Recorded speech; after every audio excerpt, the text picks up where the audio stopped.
We're at 1150 Queen Street West in the underground at the Drake Hotel. My name is Tanya Casole Gouviea, and this is Unmasked. It's our gift to you to cap off what was a weird 2020 and bridge the gap into 2021. Live music, shows, festivals, or something we're all looking forward to doing together again. But for now, we want to introduce you to some new artists. On today's episode, we have Seyblu, Kibra, and Eyeda Sophia.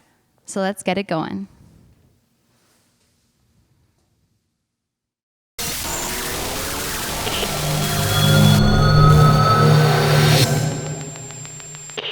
She's an eternal optimist who's not afraid to embrace her inner fool.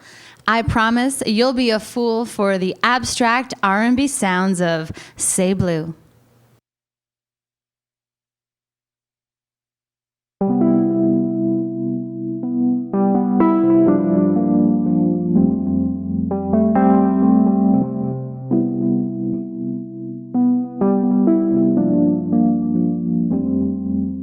Taking the distance right out of it made it kinda easier to see it fit. But now I'm closer than you know I'll ever be.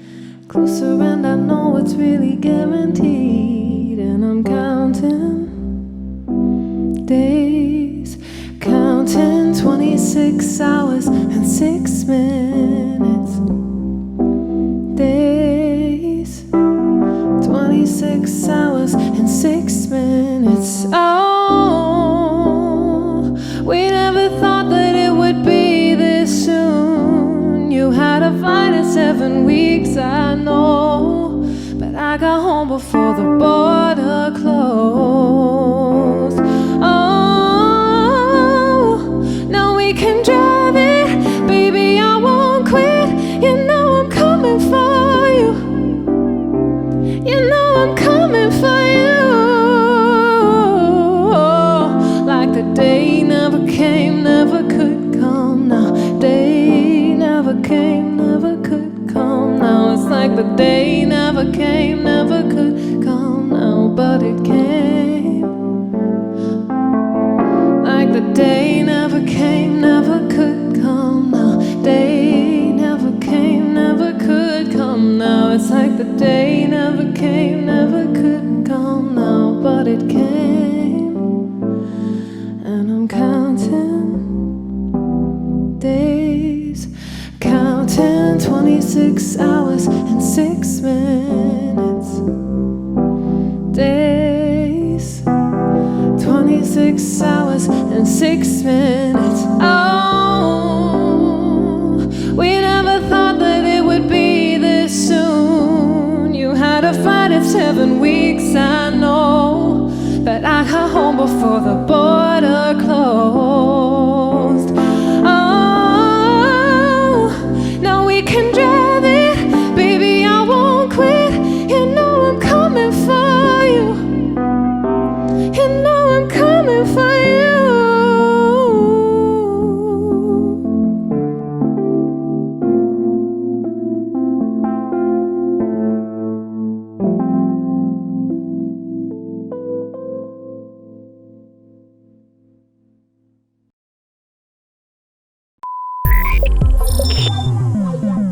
And we're back with Seyblu. Hi. Hi, how are you doing? I'm doing so well. It's so nice to play. I know, right? It's been a while, hasn't it? It's been a minute. It's been a minute or two. It's been a minute. Yeah. Well, we'll get into that, but what you just did there, 26 hours, 6 minutes, 26:06. Now that's a love song. Mm-hmm. It is. Let's talk about that. Yeah. Tell me how that song came about, the story behind it, and about writing love songs and what that's like. Yeah. So when the pandemic happened, I was living in England, and when I came back, as everybody did if they were somewhere, you had to quarantine. I guess that's still the rule. So when I was quarantined at my parents' place, I wrote this song that was basically a countdown to when I could see my love again. And it was like a certain time of the day. It was like a Friday, and I was seeing him on the Saturday. And I remember looking at the clock and just being like, I couldn't think of anything else to write that day. And I was like, well, it's 26 hours and 6 minutes. That'll do. I was like, that sounds like a nice time. And that it would be like a beautiful sort of way of like remembering that moment and remembering how lonely, quarantining is, isolation is. And yeah, obviously 2606 is now what came. I really love that. It's definitely a song of the time for sure. And you can actually feel the sort of anticipation in it. And there's definitely a sexiness in there, like the things I'm going to do to you when I see you and all this. At least that's what I took from it. Yeah, that's it. I mean, as we all know, there is nothing like human connection. There is no digital platform that has been able to replicate that. So it's amazing when you get to see the person you love again. Yeah, I love that. I'm very happy for you about that. You got connected again. Let's talk a little more about your songwriting process. And so is it usually like that where I can just, 2606, here's a song, bam?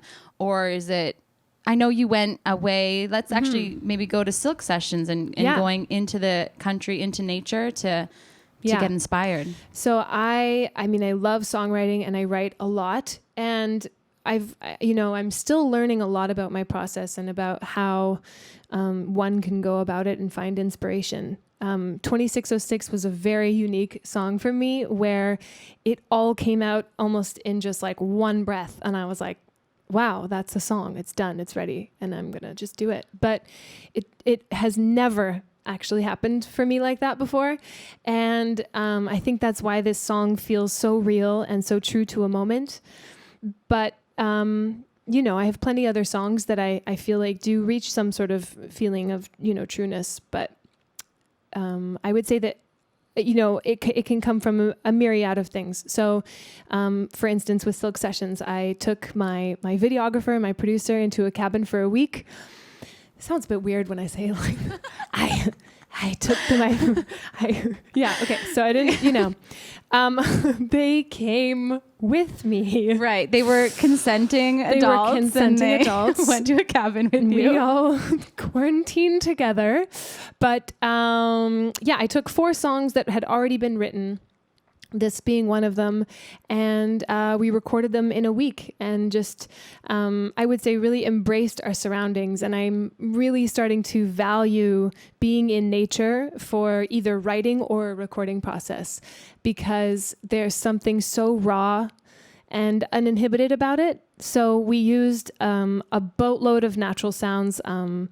The lake that we were on actually had a property that my dad used to own. So we went to his old property and we recorded all the like insects and cicadas and birds and loons, and we put it in all of the recordings. Cool. And you can definitely see that on your Instagram. I know you shared a lot on Instagram, but actually when we hear the recordings, that's going to be in the new year? That's right. It's going to come out in 2021 at some point. Early 2021. Okay. We can't wait for that. It's been obviously a weird year and everyone's had to pivot, but you yourself, you're very comfortable with being uncomfortable. You've moved a lot. So how is, looking ahead to 2021, what are you kind of excited for? Yeah. So I was, I've been telling people during this time that, there's a lot to address, obviously, that's been going on. It has been a kind of an amazing time to be with oneself. And obviously, I'm just looking forward to things going back to normal to some extent. With everything that we've learned over this time, I'm hoping that there will be some growth in that regard too for everybody. And being in a sweaty club, brushing up against people's sweaty bodies, I'm very excited about that. I'm very excited to perform, obviously. The ease of everything before seems like we took it so for granted. So now I feel like I'm going to really appreciate it. I think we're going to look back on this time and really appreciate it. And we will be sweaty bodies in the club again. This is only temporary and we got this. We're all in this together. The party. I know. I'm dying to. It'll be so fun. Yeah. It'll be great. Thanks so much, Seyblu. And thank you everyone for watching. Stay tuned for more. Thank you. She thrives when creating, connecting, and sharing. Her goal is to uplift you with her sweet, smooth R&B. Next up is Kibra.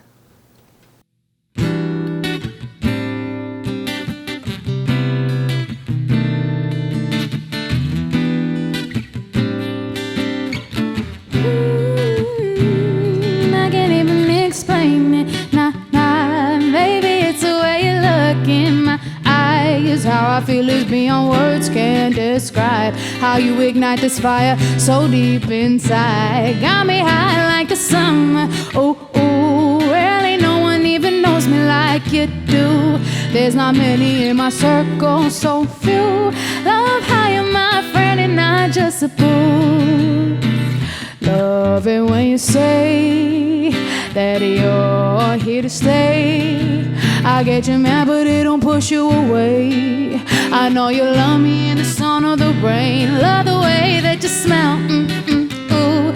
You sure this ain't a spell like voodoo. You give me feelings I've never felt, and do them little things that make my heart melt.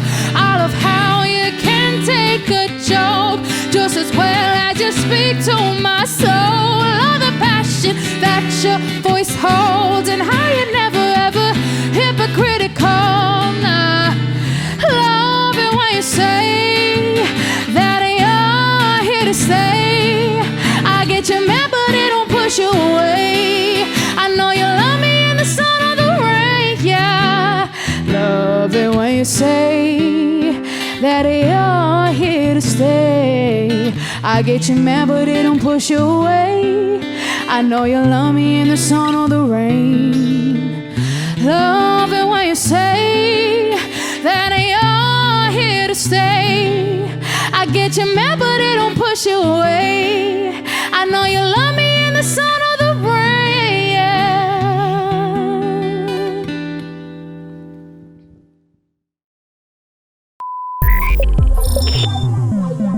And we're back for our sit down with Kibra.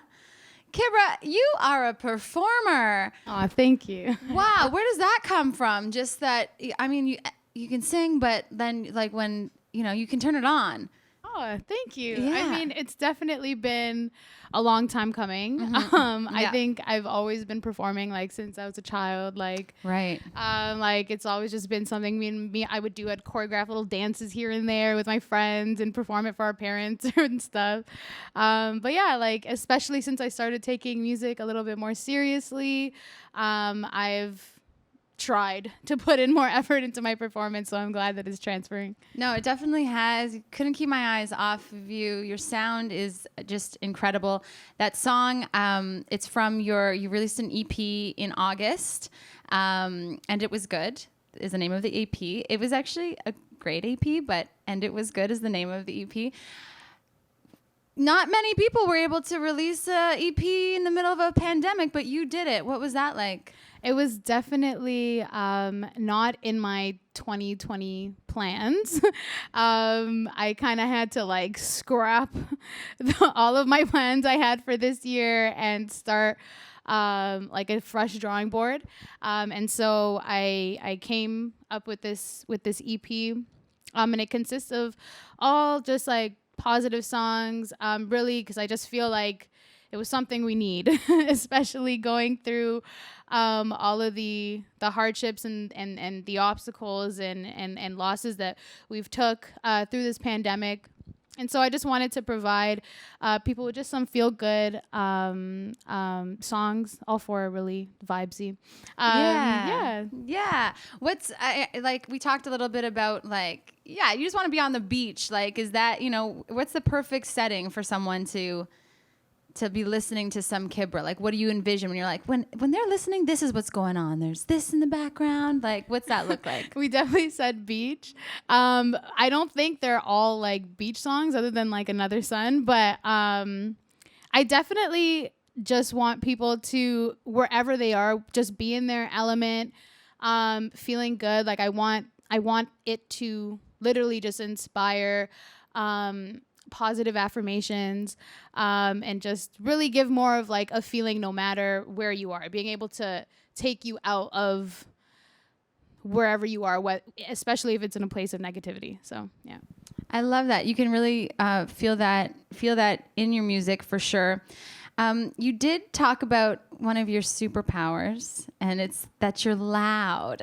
Yes, I'm very loud. I do not need this microphone right now. This is a prop, okay? I have a very loud voice. It's gotten me into a lot of trouble. I've always had a loud voice, like since I was a kid. It was probably like a complaint from a lot of my teachers. So sorry, but not sorry. Yeah. So I think I've been able to. It really works with music. I've been able to like project and have that come to me a lot easier. And just in general, being able to speak and be heard is always a great thing. It worked really good in school, university and stuff. Yeah, I don't think it's just the volume. I think it's the fact that you're able to use your voice and you have a perspective. Going through your social media, you can tell that, you are using your platform to provide a platform for things that you feel are important, and you're not afraid. Like so often you find artists, it's just music, but you actually have been vocal about certain things and social issues and just loving yourself and that sort of thing. And I find that really, I guess, inspiring, but it's just refreshing also in a way. And I think that is part of it, being able to harness that power that you have with that voice. Thank you. So keep up the good work in that. And then, next up, what's 2021 going to look like for you? Now, you did talk about the growth that you had as a person in 2020. So now you're growing. We're all, you're still becoming that butterfly, but what's 2021 looking like for you? 2021. I mean, as we all learned from this year, it's very hard to make firm predictions. True. However, should everything go great, I do plan on being incredibly consistent, and just releasing a ton of new music, a ton of more content, just really letting people in more, and bringing like a really like an even more refined sound for myself. Well, thank you so much, Kibra. I'm so looking forward to it. I know the community is looking forward to it, because connecting and sharing with you. And thank you so much. And stay tuned. We got more to come.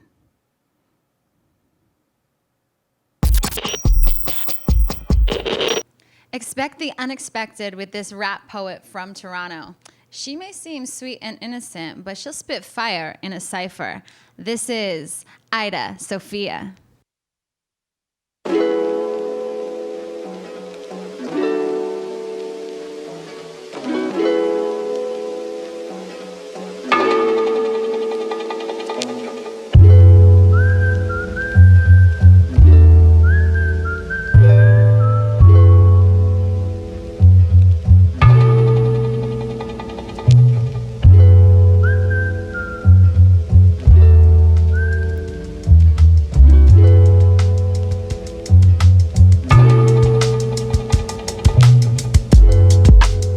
You're so stubborn. I heard that all love hurts. You love grudges. I heard you won't budget. All a part of the process. It's just that ever so often I miss some of our toxin. I don't feel that we talk anymore. You say I'm so insecure, too sensitive, too easy to break, too much emptiness. No, I envy them, people who laugh with you. I remember when we didn't have a place to go, but it was still magic when everything else unfolded. My story wasn't untold because you lived it with me. You knew that I knew. You didn't have to listen to me, cause we did it, and no one else could see the limits we pushed past. I wish the last words we exchanged weren't so in vain and jaded, but I understand. I just can't stand the way that it's faded. A jewel or gem isn't rare till you engrave it. I wish I could express in person all the things that I'm saying, but our family wasn't brought up on hugs. Love is too taboo. I wish I could grab you and embrace for once. We don't even say what's up.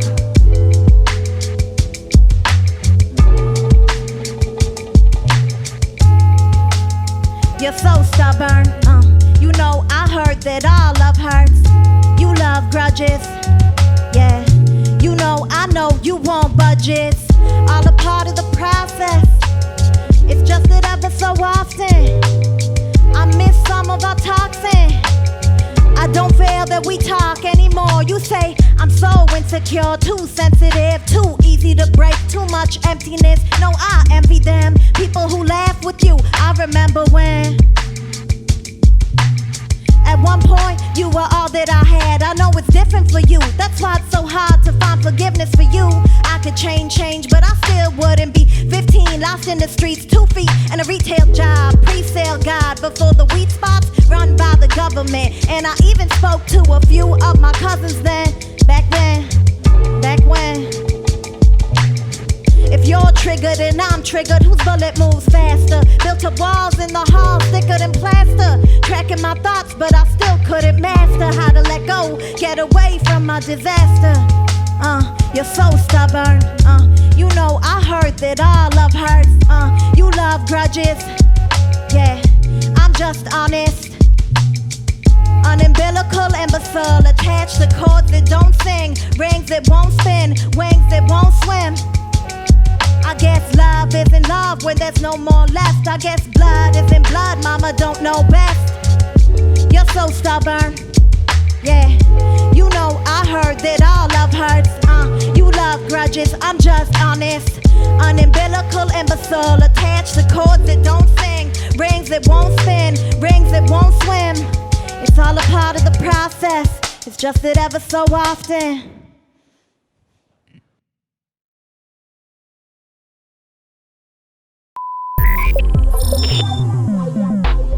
And welcome back. We're here joined by Eyeda Sophia.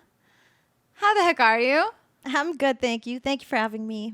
Thank you for laying it all out on the on our little magic carpet over here. How'd that feel performance-wise?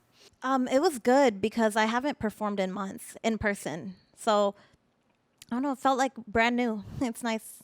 Yeah, like you kind of maybe took a little time to like recalibrate, and then now it's like, oh, I'm like, do you feel like you've grown or you've changed since the last time you've had the opportunity to perform? I think that for me, everything is always a warm up. So if I performed like for a full week in a row, I know I'm at my best. So I'm probably a little rusty, but at the same time, I think it's fine. Yeah, I think it's always fine. I think you got that years of experience behind you that you can draw from, and you really nailed it. So thank you for that. You performed Process, that was off of your recently released EP, The Esplanade, came out October 18th. Yeah. Tell us about that and how it's different releasing music now versus when you might have done it prior.